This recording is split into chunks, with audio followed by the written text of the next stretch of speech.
When fire breaks out, they are ready to respond 24 hours a day in all kinds of weather. But they're not firefighters. KWQC's Elizabeth Goodsitt introduces us to a group of volunteers ready to roll as soon as that second alarm sounds. At first glance, you may not see them. But at the bigger fire scenes in the Illinois Quad Cities, second alarmers are there. We get up in the middle of the night, go to the fires when we're called. Supporting local firefighters. We're there to do anything we can to make their job easier. At hundreds of scenes over the years. I wouldn't do anything else. I just love to do it. Training once a month to change out firefighters' air bottles. Lighting up scenes, fetching gear and equipment. There you go. And then the heat guns we use for defrosting air packs.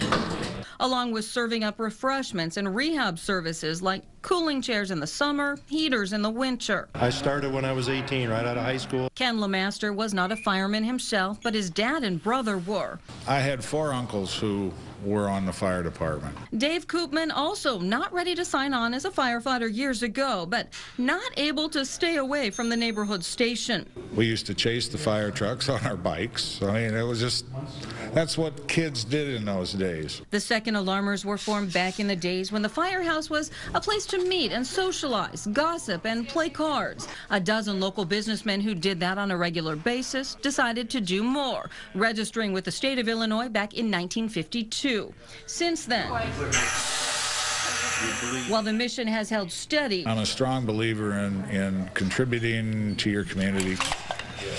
The job has changed. We rolled hose, we took it back to the central station, we washed the hose, we helped reload the hose beds on the trucks. Now the focus is more about the firefighters and their air supply. Their life is in the hands of that air bottle when they go into a fire with all that smoke. And those air bottles are in the hands of these volunteers.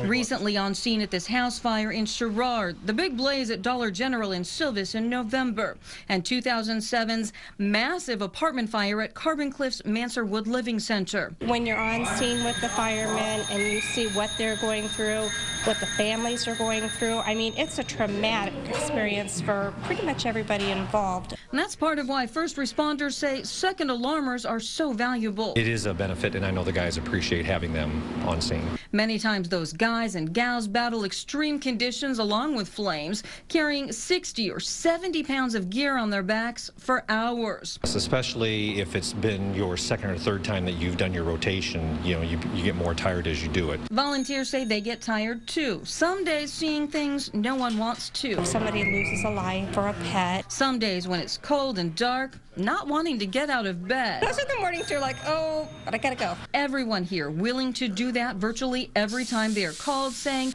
they get as much as they give. It gives me a lot of self-gratification that I've done something for my community. Whether doing that for 3 years, The more you do it, the more practice you get doing it. or on the job for 43. I guess I'll do it as long as the guys want me to do it. Ready to continue anytime that second alarm sounds.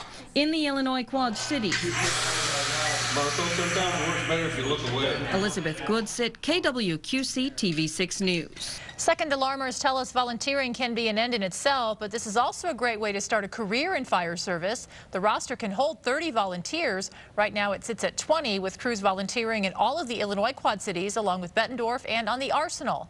If you're interested, we have a link to the Second Alarmers website on KWQC.com.